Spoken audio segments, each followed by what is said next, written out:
کہ جموں کشمیر سن 47 سے پہلے اور سن 47 تک کی جب آپ جغرافیہ کو پڑھیں گے، اور ہمارے جو بہت سارے نوجوان اور نونہال نوجوان شاید انہیں اس بات کا علم بھی نہیں ہوگا کیونکہ اب اتنا زیادہ مطالعہ ہوتا نہیں ہے، فون پر زیادہ لوگ رہتے ہیں، تو آپ یاد رکھیے گا کہ جموں کشمیر کی باؤنڈریاں کہاں کہاں سے تھی۔ گلگت بلتستان سے لے کر آزاد کشمیر کی ان جنہیں ہم سو کالڈ آزاد کشمیر کہتے ہیں ان علاقوں تک بھی تھی جو آج تک چین کے پاس ہے، اور یہاں کہاں تک تھی بھارت کے اندر جو حدود ہے وہ کتنی تھی وہ آپ کے سامنے ہے۔ لیکن اب آہستہ آہستہ کر کے وہ ساری چیزیں بائیفرکیٹ ہوئی، کچھ گفٹ میں دی گئیں، کچھ پر ناجائز قبضے کیے گئے ہیں پاکستان کی طرف سے جو کہا جا رہا ہے، اور کچھ پر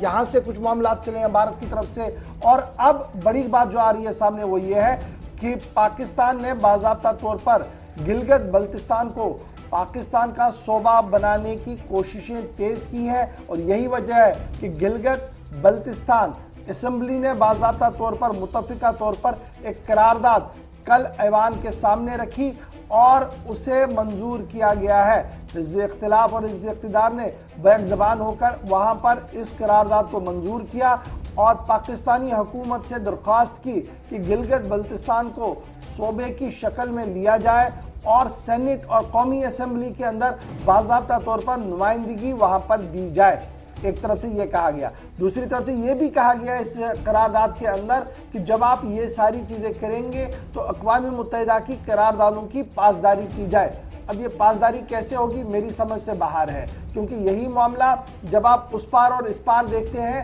تو انہی معاملوں کو لے کر پاکستان کا ایک کڑا اعتراض تھا۔ تو آج گلگت بلتستان پر خاموشی، لیکن اب آہستہ آہستہ کر کے گلگت بلتستان پاکستان کا صوبہ بن رہا ہے، لیکن اس کو لے کر وزارت خارجہ کی طرف سے بیان جاری کیا گیا ہے، اور وزارت خارجہ نے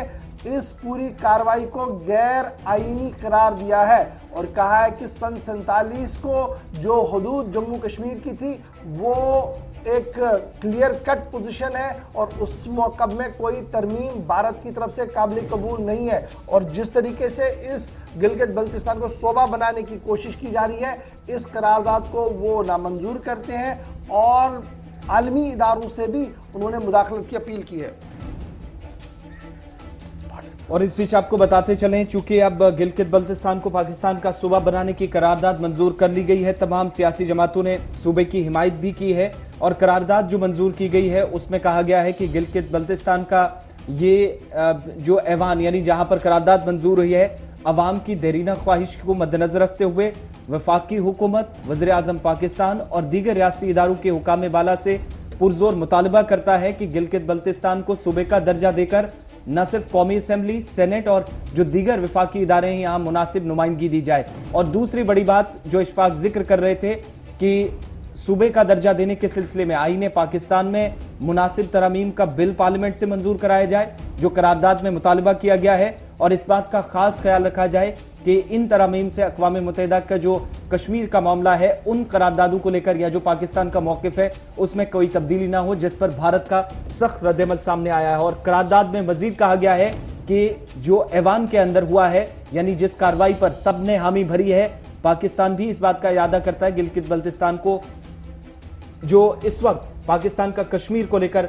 جو موقف ہے اس میں کوئی تبدیلی نہیں ہونی چاہیے، لیکن بھارت کا اس پر شدید رد عمل جو اس وقت پاکستان کی اس ایوان کی کارروائی گلگت بلتستان کی اسمبلی میں ہوئی اس کے بعد سامنے آیا ہے۔ مجھے یاد ہے کہ جب یہ گلگت بلتستان کو صوبہ بنانے کی تیاریوں میں تھے، جنرل مشرف کے ٹینیور میں یہ بات سامنے آئی تھی تو اس وقت جموں کشمیر سے بھی آوازیں اٹھی تھی اور علیحدگی کی پسند خیمے نے اس پر زبردست برہمی کا اظہار کیا تھا، اور اس کے بعد تھوڑا سا اس کو ٹھنڈے بستے میں ڈال دیا گیا تھا، لیکن آہستہ آہستہ کر کے وہاں تیاریاں ہو رہی تھی، اور اب عمران خان نے باضابطہ طور پر اپنے جو وہاں پر ان کے منتخبہ لوگ ہیں ان سے یہ قرارداد جو ہے وہ سامنے کروا دی ہے، اور اب دیکھنا ہوگا کہ پاکستان کا موقف اس پر کیا کچھ ہوگا۔ لیکن بڑا سوال یہ ہے کہ کل تک جو